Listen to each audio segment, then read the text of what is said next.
I'm going to be showing you how to fix video chat not working during match in Badoo. So to fix video chat issues during a match, you need to ensure both users have the Badoo app on a compatible device. And you also need to make sure you have a good internet connection.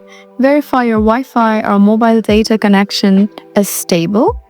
You also need to make sure you're using the most recent version of Badoo app. So in order to check that, you just need to go to your App Store or Play Store and search for Badoo and make sure you have the up-to-date app.